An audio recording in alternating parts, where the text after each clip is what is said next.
প্রিয় BA, BSc এবং বিকমের first সেমিস্টারের ছাত্রছাত্রীরা, আজকে আমি যে বিষয় নিয়ে আলোচনা করব সেটি হচ্ছে তোমাদের কমন ভ্যালু অ্যাডেড কোর্স থেকে এনভায়রনমেন্টাল যে সাবজেক্টটি রয়েছে, এনভায়রনমেন্টাল স্টাডিজ, পরিবেশবিদ্যা, সেই সাবজেক্টটি থেকে তোমরা রিকোয়েস্ট করেছিলে যে স্যার আমাদের 2 নম্বরের যে চ্যাপ্টার ওয়াইজ প্রশ্নগুলো আপনি দিয়েছেন সেটি একটি ভিডিওর মধ্যে যদি দিয়ে দেন তাহলে খুবই উপকৃত হই।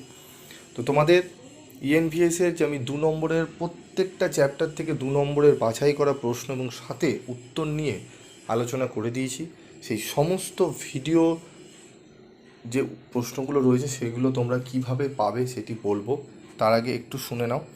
তোমরা যদি স্টাডি মেটেরিয়াল সংগ্রহ করতে চাও, তোমাদের একদম সুন্দরভাবে উত্তর সাজানো এবং যে কোশ্চেনগুলো নির্বাচন করা রয়েছে সেখান থেকে তোমরা 100% প্রশ্ন কমন পাবে, এরকম কমনযোগ্য suggestion with answer PDF notes তোমরা যদি কালেক্ট করতে চাও তাহলে অতীব সামান্য রেমুনারেশন রয়েছে, সেই রেমুনারেশন তোমরা পে করে সেগুলো কালেক্ট করে নিতে পারো।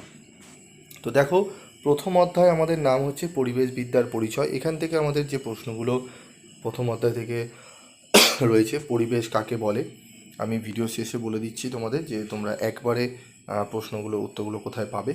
পরিবেশবিদ্যা বলতে কি বোঝায়, এনভায়রনমেন্টাল শব্দটির উৎপত্তি কোথা থেকে হয়েছে, পরিবেশ বিজ্ঞান কি, পরিবেশগত বাধা বলতে কি বোঝো,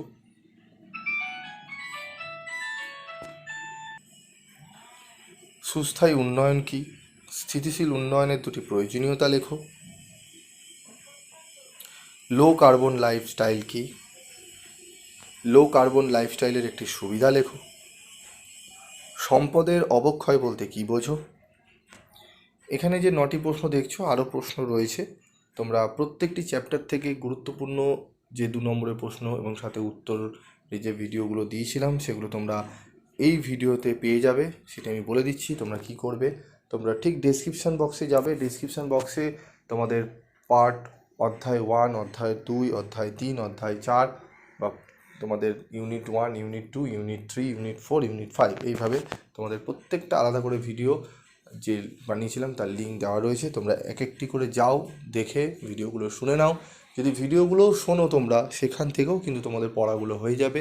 তোমরা যদি নোটস না, স্টাডি মেটেরিয়াল কিনতে না চাও, কোনো অসুবিধা নেই, তোমরা ভিডিও ক্লাসগুলো ফলো করো, সেখান থেকেই তোমরা কিন্তু ভালো নাম্বার তুলে নিতে পারবে। অন্যান্য জায়গায় তোমাদের কিন্তু প্রচুর পরিমাণে টাকা তোমাদের থেকে চাওয়া হবে, ঠিক আছে, 300-400 টাকা পর্যন্ত কিন্তু তোমাদের পে করতে হতে পারে। তো এত টাকা পে করার কোনো প্রয়োজন পড়ে না। উত্তরের কোয়ালিটি সেরকম হয়তো ওখানে থাকবেও না, তোমরা দেখে নেবে। পরে ঠকে গিয়ে তখন তোমরা পরে লেখো যে স্যার আমরা সাপ্লি পেয়েছি, এই কারণ ওই কারণ, যেগুলো শুনতে পাই সেই জন্যই তোমাদের বারবার সাবধান করি, ঠিক আছে। তো পিভি স্টাডি ক্লাসের ওপর একটু ভরসা রাখো, ভরসা রেখে একটা সেমিস্টার পরীক্ষা দাও, 2টো সেমিস্টার পরীক্ষা দাও, তাহলে বুঝতে পারবে। হ্যাঁ, কোশ্চেন অনেক সময় 2-1টি এদিক ওদিক দেয়, তা বলে এই নয় যে একদমই তোমরা কমন পাবে না। যে সাপ্লি পিভি স্টাডি ক্লাসে যারা ফলো করেছে, সাপ্লি পরীক্ষা তাদের খুবই কম দিতে হয়েছে, খুবই ন্যূনতম। যারা একান্ত পড়ে উঠতে পারেনি তারাই কিন্তু সাপ্লি পরীক্ষা দিয়েছে। 100 জনের মধ্যে 95 জনই ভালোভাবে নাম্বার পেয়ে ক্লিয়ার হয়ে গেছে।